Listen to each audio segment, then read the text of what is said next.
Hello everyone, welcome to our YouTube channel for learners. तो आज के इस वीडियो में हम करेंगे 10 दिसंबर के करंट अफेयर। तो चलिए वीडियो को शुरू करते हैं। आज का हमारा पहला क्वेश्चन है कोविड-19 से बचाव के लिए फाइजर बायोनटेक द्वारा निर्मित टीका लगवाने वाली दुनिया की पहली व्यक्ति कौन बनी है। ये एक महिला है और ये यूके की महिला है, यूनाइटेड किंगडम की। आपको बता दें बायोएनटेक जो कंपनी है ये अमेरिका की कंपनी है। तो यूके पहला देश बना है जो बायोएनटेक कंपनी से बनी कोविड-19 के लिए जो दवा है उसको अपने देश में यानी कि आधिकारिक घोषणा इसने कर दी है कि कोई भी इसको लगवा सकता है। तो पहली महिला कौन बनी है यूके की, उनका नाम है मार्गरेट कीनन। और ये यूके में कहाँ से है? यूके में है ये उत्तरी आयरलैंड से हैं, वो यूके में पड़ता है। अगर मैं बात करूँ ये उत्तरी आयरलैंड की कैपिटल कहाँ पे है, उत्तरी आयरलैंड की कैपिटल कहाँ पे है? बेलफास्ट। और अगर मैं बात करूं कि ये तो रहा उत्तरी आयरलैंड, अगर इसके दक्षिण में जो है उसको क्या बोलते हैं? उसको बोलते हैं आयरलैंड, रिपब्लिक ऑफ आयरलैंड उसको बोलते हैं, रिपब्लिक ऑफ आयरलैंड उसको बोलते हैं। तो उसकी राजधानी कहाँ पे है? उसकी राजधानी है डबलिन, उसकी राजधानी है डबलिन। क्लियर है? और देखिए उत्तरी आयरलैंड के ही एक व्यक्ति हैं जॉन ह्यूम। एक्चुअली ये है नहीं, ये थे, तो इनकी अभी डेथ हो गई। और ये इनको याद रखना इसलिए ज़रूरी है क्योंकि ये नोबल पीस प्राइज़ विनर थे, राजनेता थे, पॉलिटिशियन थे। तो ये सब चीज़ें हैं, आप जान सकते हैं। देखिए मार्गरेट कीनन है जो वो पहला जो बायोनटेक कंपनी ने बनाया है दवा उसको लगवाने वाली, यानी बहुत ही रिस्क का काम इन्होंने किया है। तो इन्होंने ही लगवाया है, पहली जो वैक्सीन है उसको इन्होंने लगवाया है। अगला क्वेश्चन है किस डांस स्पोर्ट को पेरिस ओलंपिक 2024, देखिए ये जो समर ओलंपिक 2024 में होगा वो कहाँ पे होगा? पेरिस में होगा। तो ये जो 2024 में होगा इसमें डांस स्पोर्ट को भी पेरिस ओलंपिक 2024 में आधिकारिक तौर पर शामिल किया गया। तो वो डांस कौन सा है? वो है ब्रेक डांस, ऑप्शन सी।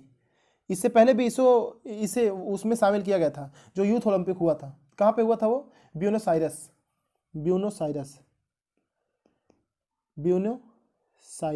और अगर मैं ब्यूनोस आयरस की बात करूं तो किसकी कैपिटल है? ये अर्जेंटीना की कैपिटल है, अर्जेंटीना।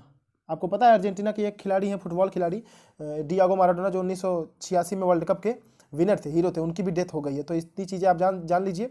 और ये तो रहा 2024 के लिए। अब अगर मैं बात करूँ 2028 में जो ओलंपिक होंगे वो कहाँ पे होंगे? वो होंगे लॉस एंजलिस में, जो कि अमेरिका में पड़ता है, लॉस एंजलिस। और 2021 में कहाँ पे होंगे? जो 2020 में होने वाला था ओलंपिक वो 2021 में होगा। तो अब वो कहाँ पे होगा? वो होगा जापान की राजधानी टोक्यो में। तो ये तरह समर ओलंपिक। अगर मैं विंटर ओलंपिक की बात करूँ तो वो कहाँ पे होंगे? तो जो 2022 में होंगे विंटर ओलंपिक वो होंगे बीजिंग, चीन की राजधानी बीजिंग है, तो बीजिंग में होंगे, चीन की राजधानी में। और अगर मैं बात करूँ विंटर ओलंपिक 2026 में कहाँ पे होंगे? 26 में होंगे ये दो शहरों में होंगे, दो जगह होंगे। एक होंगे मिलान में, MILAN मिलान, और एक होंगे कोर्टिना में। ये दोनों शहर इटली के शहर हैं, ये दोनों मिलान और कोर्टिना में होंगे 2026 में। और 2022 में बीजिंग, चीन की राजधानी में। और बात हो रही है पेरिस की, तो पेरिस में देखिए कई चीज़ों के हेडक्वार्टर हैं, जैसे यूनेस्को का हेडक्वार्टर यहीं पे है, UNESCO। यूनेस्को का फुल फॉर्म क्या होता है? United nation education scientific and cultural organisation, United nation education scientific and cultural organisation. और इसकी स्थापना कब हुई थी? इसकी स्थापना हुई थी 16 नवंबर 1945 को, इसकी स्थापना हुई थी 16 नवंबर 1945 को इसकी स्थापना हुई थी। और पेरिस में देखिए FATF का भी हेडक्वार्टर है। FATF क्या है? फाइनेंशियल एक्शन टास्क फोर्स का भी हेडक्वार्टर कहाँ पे है? पेरिस में ही है। और OECD का भी हेडक्वार्टर पेरिस में ही है। तो Organization for Economic Cooperation and Development, तो इतनी सारी चीज़ें हैं, आप याद रखिए। और जो पेरिस है ये राजधानी भी है किसकी? फ्रांस की राजधानी पेरिस ही है। तो पेरिस में तो ओलंपिक 2024 का जो गेम होगा तो उसमें ब्रेक डांस को आधिकारिक तौर पे शामिल कर लिया गया है।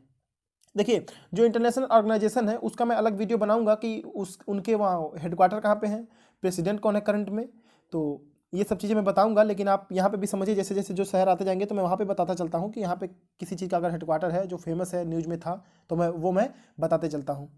क्लियर है। अगला क्वेश्चन है शेख सबा अल खालिद अल सबा। शेख सबा अल खालिद अल सबा को किस देश के प्रधानमंत्री के रूप में फिर से नियुक्त किया गया है? तो ये कुवैत के प्रधानमंत्री थे, अभी ये इनको फिर से नियुक्त किया गया है। अब बात हो रही है कुवैत की, तो कुवैत में भारतीय राजदूत कौन है? वो है सीबी जॉर्ज। सीबी जॉर्ज यहाँ पे इंडियन एम्बेसडर हैं, कहाँ पे? कुवैत में। तो कुवैत में शेख सबा अल खालिद अल सबा, शेख सबा अल खालिद अल सबा यहाँ के वो प्राइम मिनिस्टर थे, तो फिर से इनको नियुक्त किया गया है। तो और यहाँ पे कौन है इंडियन एम्बेसडर? CB George. अगला क्वेश्चन ये है निम्नलिखित में से किसे अंतर्राष्ट्रीय राजा भूमिबोल विश्व मृदा दिवस पुरस्कार से सम्मानित किया जाएगा? तो ये किसे सम्मानित किया जाएगा? देखिए ये कौन है? ये एक व्यक्ति का नाम है राजा भूमिबोल।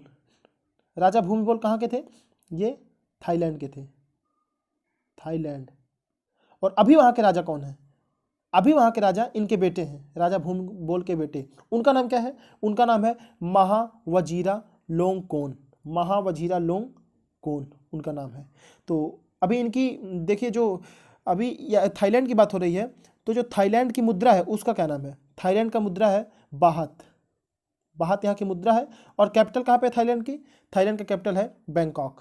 क्लियर है, बैंकॉक है थाईलैंड का कैपिटल। और भारतीय राजदूत कौन है यहाँ पे थाईलैंड में? तो थाईलैंड में भारतीय राजदूत हैं सुचित्रा दुरई। सुचित्रा दुरई, सुचित्रा दुरई यहाँ पे इंडियन एम्बेसडर है। और तो ये अवार्ड किसको मिला है? राजा भूमिबोल विश्व मृदा दिवस पुरस्कार ये मिला है भारतीय कृषि अनुसंधान परिषद। भारतीय कृषि अनुसंधान परिषद ऑप्शन ए। इंग्लिश में इसको बोलते हैं Indian council, Indian council of agricultural research, ICAR, Indian council of agricultural research.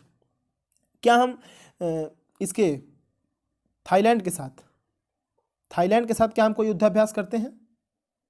कौन सा युद्धाभ्यास करते हैं? सिट मैक्स युद्धाभ्यास। देखिए इसमें कौन कौन सी कंट्री है? देखिए सिंगापुर, इंडिया और थाईलैंड, 3 कंट्री हैं इसमें, सिंगापुर, इंडिया और थाईलैंड। तो ये युद्धाभ्यास किसके साथ हम करते हैं? सिंगापुर, इंडिया और थाईलैंड के बीच में होता है। अभी इस बार ये कहाँ पे हुआ था? इस बार ये हुआ था अंडमान सी में, अंडमान सी में। तो अभी जो वहाँ के थाईलैंड के राजा हैं, क्या नाम है उनका?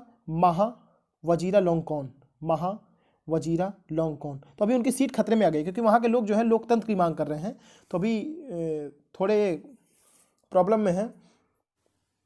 अगला क्वेश्चन है रिटर्न दाखिल करने और करों के भुगतान QRMP योजना के तहत करदाता जिनका पिछले वित्त वर्ष में वार्षिक कारोबार कितने रुपए रहा, वो इस योजना के पात्र होंगे। तो देखिए QRMP का क्या मतलब होता है? Q का मतलब होता है क्वार्टरली, Q का मतलब होता है क्वार्टरली, R का मतलब होता है रिटर्न, और quarterly return filing and monthly payment, quarterly return file and monthly payment of taxes scheme. तो इसके तहत ये इस स्कीम के तहत वो कौन लोग इसके पात्र होंगे? जिनका इनकम, देखिए जिनका इनकम कितना होगा? जिनका इनकम होगा 5 करोड़ रुपए। देखिए इसमें क्या होता है? इसमें ऐसा होता है, इस योजना के तहत आप हर 3 महीने में रिटर्न फाइल करिए, हर 3 महीने में रिटर्न फाइल कीजिए, और हर 1 महीने में टैक्स का भुगतान कीजिए। पहले क्या होता था, कभी कभी ऐसा होता था कि हर हफ्ते आप टैक्स का भुगतान करते रहिए, तो इससे लोगों का समय भी बचेगा और लोगों को ज़्यादा नुकसानी भी नहीं उठानी पड़ेगी। तो ये QRMP के योजना के तहत अब जिनका इनकम 5 करोड़ रुपए है, 5 करोड़ रुपए, वो लोग उनको 1 महीने में टैक्स भरना होगा, और हर 3 महीने पे वो रिटर्न फाइलिंग कर सकते हैं। क्लियर है। और अगर मैं बात करूं कि ये जो GST यानी कि कर की बात हो रही है, तो GST कौन चलाता है? GST को CBIC, इसको कौन कंडक्ट करता है? CBIC, अप्रत्यक्ष कर विभाग जिसको बोलते हैं। और CBIC अप्रत्यक्ष कर विभाग मतलब central board of indirect tax and customs, central board of indirect taxes and customs. इसके चेयरमैन कौन है? CBIC के चेयरमैन हैं M अजीत कुमार इसके चेयरमैन हैं। तो अगला क्वेश्चन यह है माइक्रोसॉफ्ट इमेजिन कप 2021 के भारत संस्करण के लिए किस संगठन ने माइक्रोसॉफ्ट के साथ भागीदारी की है? तो ये जो करी है NSDC, ऑप्शन सी NSDC। क्या बोलते हैं NSDC? मतलब NSDC अगर हम लिखे तो इसका फुल फॉर्म क्या होगा? नेशनल स्किल डेवलपमेंट कॉरपोरेशन, राष्ट्रीय कौशल विकास निगम जिसको बोलते हैं। तो माइक्रोसॉफ्ट के CEO कौन है? माइक्रोसॉफ्ट के CEO हैं सत्या नडेला। सत्या नडेला सबसे बड़ी कंपनियों में से एक है माइक्रोसॉफ्ट। तो इसने भी एक जल्दी रोबोट भी बनाया था माइक्रोसॉफ्ट ने, उसका क्या नाम था? उसका नाम था क्लारा। और अगर मैं अब बात हो रही थी NSDC की, यानी कि नेशनल स्किल डेवलपमेंट कॉरपोरेशन, राष्ट्रीय कौशल विकास निगम, तो ये इसके मंत्री कौन है? राष्ट्रीय कौशल विकास मंत्रालय के मंत्री कौन है? इसके मंत्री हैं महेंद्र नाथ पांडे। महेंद्र नाथ पांडे। अगला क्वेश्चन ये है, संयुक्त राष्ट्र के मादक पदार्थ आयोग CND जिसको बोलते हैं द कमीशंस, यानी कि इसको बोलते हैं the commissions of narcotic drugs, CND the commissions on narcotic drugs. इसका हेडक्वार्टर कहाँ पे है? इसका हेडक्वार्टर है वियना में। यूनाइटेड नेशन इसे कंडक्ट करता है। United nation commissions on narcotic drugs. तो अभी ये देखिए, तो ये हटा दिया, तो CND का मुख्यालय कहाँ पे है? इसका तो वियना में है। तो अभी जो ये इन्होंने करा है, और वियना में देखिए ओपेक का भी हेडक्वार्टर है, ओपेक और UNODC का, ओपेक और UNODC का। और UNODC मतलब United nation office on drug and crime, United nation office on drug and crime. और अभी देखिए इसने एक वो भी करा था, प्रोजेक्ट भी करा था जम्मू कश्मीर में एक प्रोजेक्ट भी करा था, कनाविस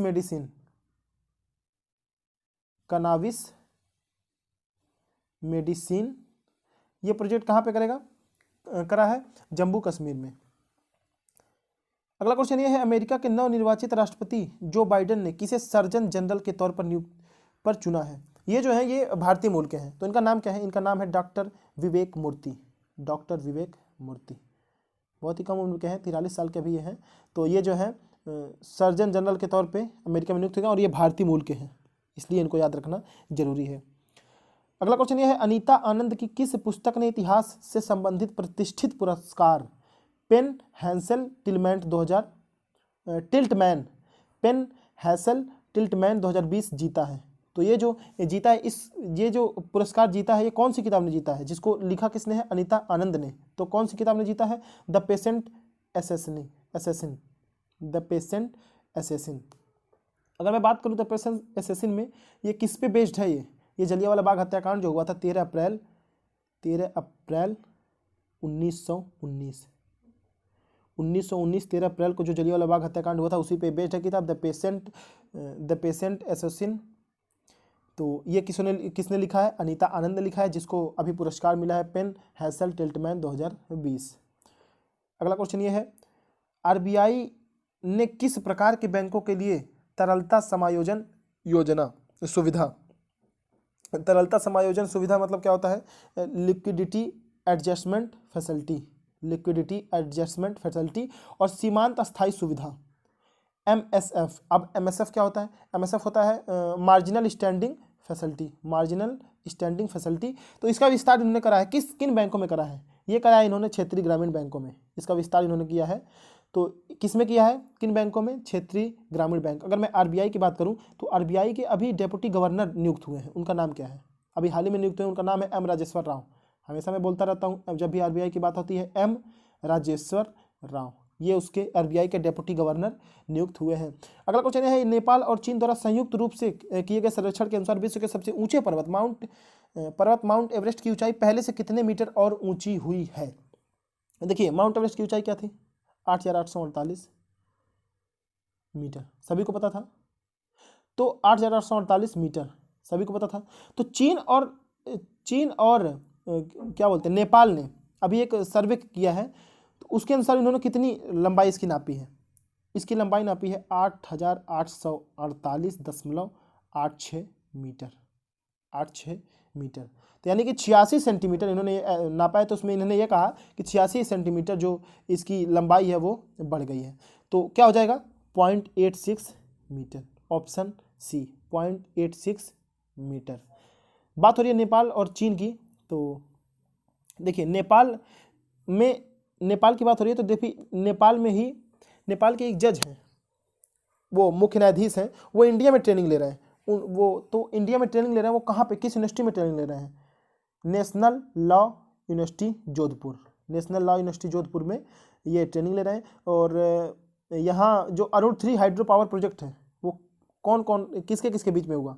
अरुण 3 हाइड्रो पावर प्रोजेक्ट ये किसके किसके बीच में हुआ? ये हुआ नेपाल और इंडिया के बीच में। अगर मैं बात करूँ नेपाल की, तो नेपाल के प्राइम मिनिस्टर कौन है? KP शर्मा ओली।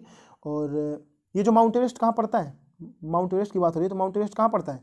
ये पड़ता है नेपाल और चीन के बॉर्डर पे, नेपाल और चीन के बॉर्डर में। और नेपाल की बात हो रही है, तो नेपाल में देखिए कजिन सारा झील मिली है, कजिन सारा झील। तो ये जो कजिन सारा लेक मिली है, कजिन लेक मिली है, ये सबसे ऊंची झील, यानी कि सबसे ऊंचे स्थान पे स्थित झील इसको कहा गया है, मिला है ये। तो विश्व की सबसे ऊंची झील कौन है? कजिन सारा झील, अभी हाल ही में मिली है।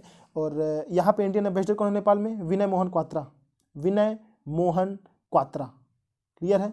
विनय मोहन क्वात्रा यहाँ पे वो झील है। और माउंट एवरेस्ट को यहाँ पे क्या बोलते हैं? नेपाल में क्या बोलते हैं माउंट एवरेस्ट को? माउंट एवरेस्ट को नेपाल में बोलते हैं सागर मठ, सागर मठ, सागर मठ भी कई जगह बोलते हैं, लेकिन नेपाल में इसको बोलते हैं सागर मठ। तो इतनी चीज़ आप याद रखिए, इतनी काफ़ी है नेपाल के बारे में। और चीन की बात हो रही तो चीन की राजधानी बीजिंग है। अगला क्वेश्चन ये है, राष्ट्रीय प्राकृतिक चिकित्सा संस्थान, राष्ट्रीय प्राकृतिक चिकित्सा संस्थान NIN, national institute of neuropathy, national institute of neuropathy, national institute of neuropathy. तो ये किसके अंतर्गत आता है? नेशनल इंस्टीट्यूट ऑफ न्यूरोपैथी ये आता है आयुष मंत्रालय के अंतर्गत, AYUSH। और आयुष मंत्रालय के मंत्री कौन है? श्रीपद यशो नायक, श्रीपद यशो नायक इसके मंत्री हैं आयुष मंत्रालय के। तो जो नेशनल इंस्टीट्यूट ऑफ न्यूरोपैथी है, इसका पुणे में एक आगामी नया परिसर खुल रहा है, उसका नाम क्या होगा? यानी कि उसका नाम क्या रखा जाएगा? उसका नाम रखा जाएगा निसर्ग ग्राम, निसर्ग ग्राम से के नाम से उसको जाना जाएगा। अभी मैं बात किया पुणे की, तो रेलवे ने पुणे में अपना पहला फूड ट्रक चलाया है, IRCTC ने पुणे में अपना पहला फूड ट्रक चलाया है। फूड ट्रक अपना कहाँ पे चलाया रेलवे ने? पहला पुणे रेलवे स्टेशन पर। और पुणे को हम लोग देखिए डेक्कन क्वीन के नाम से भी जानते हैं, डेक्कन क्वीन किसे बोलते हैं? पुणे को। अगला क्वेश्चन ये है, कन्हारगांव अभ्यारण्य को किस राज्य का 50वां वन्य जीव अभ्यारण्य घोषित किया गया है? देखिए अभी वहाँ पे महाराष्ट्र में अभी तक 49 वो वन्य जीव अभ्यारण्य थे, यानी कि वाइल्ड लाइफ सेंचुरीज। तो अभी जो एक और बना है, तो एक जो बना है तो वो हो जाएगा इसका 50वां। तो वो कहाँ पे बना है? कन्हारगांव अभ्यारण्य, ये हुआ महाराष्ट्र में। महाराष्ट्र का ये 50वां वो वन्य जीव अभ्यारण्य वाइल्ड लाइफ सेंचुरीज होगा। और अगर मैं बात करूँ सबसे ज़्यादा वाइल्ड लाइफ वन्य जीव अभ्यारण्य यानी कि वाइल्ड लाइफ सेंचुरीज कहाँ पे हैं, किस प्रदेश में है? तो वो है अंडमान निकोबार में, अंडमान निकोबार में है। अगला क्वेश्चन ये है, क्वेश्चन नंबर 14, अंतर्राष्ट्रीय भ्रष्टाचार निरोधक दिवस 2020, ये इसका विषय क्या था? तो पहले ये जानिए कि किस दिन मनाया गया। ये मनाया गया 9 दिसंबर को। आज 10 दिसंबर का करंट अफेयर है, तो 9 दिसंबर को मनाया गया। तो इसका थीम क्या था इस बार? इसका थीम था recover with integrity, recover with integrity, clear है? अगला क्वेश्चन ये, कौन सा देश 2021 विश्व आर्थिक मंच, विश्व आर्थिक मंच मतलब world economic forum, world economic forum इसको बोलते हैं, और इसका हेडक्वार्टर है कोलोनी में, कोलोनी में इसका हेडक्वार्टर है, जो कि कहाँ पड़ता है? जो कि जिनेवा में पड़ता है। और जिनेवा कहाँ पे है? स्विट्जरलैंड में। तो विश्व आर्थिक मंच की मेजबानी करेगा कौन? 2021 में कौन करेगा? विश्व आर्थिक मंच यानी वर्ल्ड इकोनॉमिक फोरम की मेजबानी कौन करेगा? ये करेगा सिंगापुर। सिंगापुर की बात मैं करूँ तो सिंगापुर की राजधानी है सिंगापुर सिटी। और अगर मैं ये कहूँ कि अभी देखिए विश्व आर्थिक मंच की बात हो रही है तो विश्व आर्थिक मंच एक रिपोर्ट जारी करता है, बहुत ही फेमस, मतलब मुख्य रिपोर्टें में से इसके एक है। उसका नाम क्या है? उसका नाम है global competitiveness report, global competitiveness report. तो इसके तहत ये एक इंडेक्स भी जारी करते हैं, इस रिपोर्ट में एक इंडेक्स जारी करते हैं, ग्लोबल कॉम्पिटिटिवनेस इंडेक्स। अगर इसको बोलते हैं ग्लोबल कॉम्पिटिटिवनेस ये रिपोर्ट है, तो इसी रिपोर्ट में एक इंडेक्स जारी करते हैं, यानी कि ग्लोबल कॉम्पिटिटिवनेस इंडेक्स। उसमें इंडिया की रैंक क्या आई है? उसमें इंडिया की रैंक है 68। क्लियर है? और देखिए जो ग्लोबल कॉम्पिटिटिवनेस इंडेक्स है उसमें इंडिया की रैंक आई 68, लेकिन अगर मैं बात करूं वर्ल्ड कॉम्पिटिटिवनेस इंडेक्स में इंडिया की रैंक कितनी आई है, तो इसमें आई है इंडिया की रैंक 43, यानी कि WCI यानी कि वर्ल्ड कॉम्पिटिटिवनेस इंडेक्स में इंडिया की रैंक 43 और ग्लोबल कॉम्पिटिटिवनेस इंडेक्स में इंडिया की रैंक 68। तो इसको जो जारी करता है वो करता है विश्व आर्थिक मंच, वर्ल्ड इकोनॉमिक फोरम का ये मुख्य रिपोर्टों में से एक है और उसी में ये इंडेक्स जारी करता है। और अगर मैं बात करूँ WCI यानी कि वर्ल्ड कॉम्पिटिटिवनेस इंडेक्स को कौन जारी करता है? इसको जारी करता है IMD। IMD means international institute for management development, international institute for management development. Clear है? अगला क्वेश्चन ये है, हाल ही में किस राज्य की पुलिस ने इंटरपोल से क्रॉलर नामक एक सॉफ्टवेयर का अधिग्रहण किया है? देखिए क्रॉलर सॉफ्टवेयर क्या है? ये जो है ये ना बच्चों की यौन जो फिल्में बनती हैं उस पर प्रतिबंध ये लगाएगा, यानी कि चाइल्ड पोर्नोग्राफी पे ये प्रतिबंध लगाएगा। तो भारत की कौन सी राज्य की पुलिस ने इसको जो है सॉफ्टवेयर का अधिग्रहण किया है? इसको किया है महाराष्ट्र की पुलिस ने, महाराष्ट्र की पुलिस ने। और अगर इंटरपोल की बात हो रही है, इंटरपोल मतलब इंटरनेशनल पुलिस, तो इंटरनेशनल पुलिस जो है इसका हेडक्वार्टर कहाँ पे है? इसका हेडक्वार्टर है लियों में, लियों फ्रांस का एक शहर है लियों, वहाँ पे इसका हेडक्वार्टर है। देखिए लियों को आप न्यो से कंफ्यूज मत कीजिएगा, लियों और न्यो दो शहर है। न्यो में हेडक्वार्टर है यूएफए का, लियों में हेडक्वार्टर है इंटरपोल का, लियों में हेडक्वार्टर है इंटरपोल का, और न्यो में हेडक्वार्टर है यूएफए का। यूएफए मतलब होता है, देखिए UEFA, यूएफए मतलब होता है, यू से होगा union of European football association, यानी कि यूएफए का हेडक्वार्टर कहाँ पे है? न्यो में। और ये न्यो किस देश का एक शहर है? यह है स्विट्जरलैंड का एक शहर है न्यो, तो यहाँ पे हेडक्वार्टर है यूएफए का। और लियो में क्या है? इंटरपोल का हेडक्वार्टर है जो कि फ्रांस का एक शहर है। क्लियर है? अब आते देखिए ये जो इन्होंने करा है क्रॉलर, तो इसके लिए इन्होंने एक यूनिट बनाई है, महाराष्ट्र की पुलिस ने एक यूनिट बनाई है, उस यूनिट का नाम क्या है? ट्रेस एक यूनिट बनाई है इन्होंने। Trace means technical response against cyber child exploitation unit. तो इसमें ये जो ट्रेस यूनिट जो है वो किस ऐप का यूज करेगी, यानी कि वो किस सॉफ्टवेयर का यूज करेगी चाइल्ड पोर्नोग्राफी को रोकने के लिए? तो वो करेगी क्रॉलर को। क्लियर है? अगला क्वेश्चन ये है, किस बैंक ने आत्मनिर्भर महिला स्वर्ण योजना शुरू की है? यानी कि किस बैंक ने आत्मनिर्भर महिला स्वर्ण योजना, इसमें क्या होगा? अगर महिला जो है स्वर्ण लोन ले रही हैं, सोने का लोन ले रही हैं, तो उसमें 0.5% की छूट मिलेगी। तो ये किस बैंक ने करा है? बैंक ऑफ बड़ौदा ने, बैंक ऑफ बड़ौदा। और देखिए बैंक ऑफ बड़ौदा को इंडिया का इंटरनेशनल बैंक भी बोला जाता है, तो आप ये भी याद रखिएगा। और इसका हेडक्वार्टर जो है बड़ोदरा में है, बड़ोदरा गुजरात में है। बैंक ऑफ बड़ौदा का हेडक्वार्टर गुजरात के बड़ोदरा शहर में है। और इसके MD कौन है? यानी कि मैनेजिंग डायरेक्टर है इसके संदीप चड्ढा इसके मैनेजिंग डायरेक्टर हैं। तो इतनी सारी चीज़ें हैं, आप याद रखेंगे तो अच्छा रहेगा। अगला क्वेश्चन ये है, मधुकर गंगाधर जिनका हाल ही में निधन हो गया किस भाषा के लेखक थे? मधुकर गंगाधर ये हिंदी के लेखक थे, तो ऑप्शन हो जाएगा ऑप्शन ए हिंदी के। देखिए आप लोग ऑप्शन पे मत जाइएगा, ऑप्शन ए या बी। कभी कभी एग्जाम में क्या होता है कि मान लीजिए मैंने ऑप्शन ए यहाँ पे दिया है, उन्होंने ऑप्शन सी में दे दिया, बी में दे दिया, तो आप लोग क्वेश्चन याद कीजिए कि ये मधुकर गंगाधर मतलब ये हिंदी के लेखक थे। इनका जन्म बिहार में हुआ था, यार मधुकर गंगाधर का जन्म बिहार में हुआ था। बिहार के किस जिले में हुआ था? पूर्णिया जिला में, पूर्णिया जिला में इनका जन्म हुआ था। अगर मैं बात करूँ इनकी मुख्य किताबें कौन सी थी, तो इनकी मुख्य किताबों में से आप एक दो याद रख लीजिए। जैसे एक थी हिरण की आंखें इनकी एक किताब है, और एक किताब है मोतियों वाले हाथ। बहुत सी किताबें इन्होंने लिखी थी, लेकिन ये जो दोनों किताब थे फेमस थे, मोतियों वाले हाथ। क्लियर है? अगला क्वेश्चन नंबर 19, पेशेवर यूरोपीय फुटबॉल लीग में स्कोर करने वाली पहली भारतीय महिला कौन बन गई हैं? तो ये जो बनी है इनका नाम क्या है? इनका नाम है बाला देवी। तो इसमें कहाँ पे है? इसमें है ऑप्शन डी पे। तो क्या हो जाएगा? बाला देवी। अगर मैं बात करूँ बाला देवी किस क्लब के लिए खेलती हैं, तो ये स्विट्जरलैंड का एक क्लब है, Rogers football club. Rogers football club के लिए खेलती हैं। और अभी तो बात हो गई है कि ये पेशेवर यूरोपीय फुटबॉल लीग में। मैं अगर बात करूं कि भारत का जो बेस्ट फुटबॉलर हुआ है इस बार जो बेस्ट फुटबॉलर हुआ है, ये मैं नहीं कह रहा, ये कह रहा है AIFF, all India football federation. All India football federation का रहा है।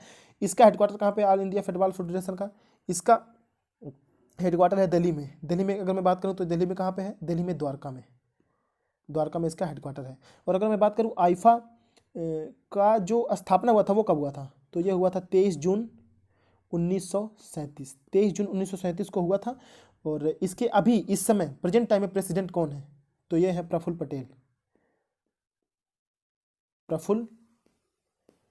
पटेल। क्लियर है? तो ये जो अभी अगर मैं बात करूँ भारत का, मैं बात कर रहा था भारत का बेस्ट फुटबॉलर कौन है, आईफा ने ये बोला है, यानी कि ये ऑल इंडिया फुटबॉल फेडरेशन ने। तो जो बेस्ट फुटबॉलर हैं 2019-20 के, एक तो इन्होंने बताया है कि 2019 के लिए 19-20 में पुरुषों के लिए एक है, पुरुषों के लिए, और एक इन्होंने बताया है महिलाओं के लिए। तो पुरुषों में कौन बने हैं? पुरुषों में बने हैं Gurpreet Singh, best footballer India के। गुरप्रीत सिंह का पूरा नाम है गुरप्रीत सिंह संधू। और महिलाओं में बनी है संजू। यानी कि अगर मैं एक ही लोगों को आप याद रख लेंगे, गुरप्रीत सिंह संधू, तो उसी में आप संधू को संजू कर दीजिए, तो गुरप्रीत सिंह हो गए और संजू, ये संजू हो गई महिलाओं के लिए, और बेस्ट फुटबॉलर पुरुषों में है गुरप्रीत सिंह। तो आज का हमारे लास्ट क्वेश्चन था। मिलते हैं हमारे 11 दिसंबर के करंट अफेयर के वीडियो के साथ। तब तक के लिए धन्यवाद, नमस्कार।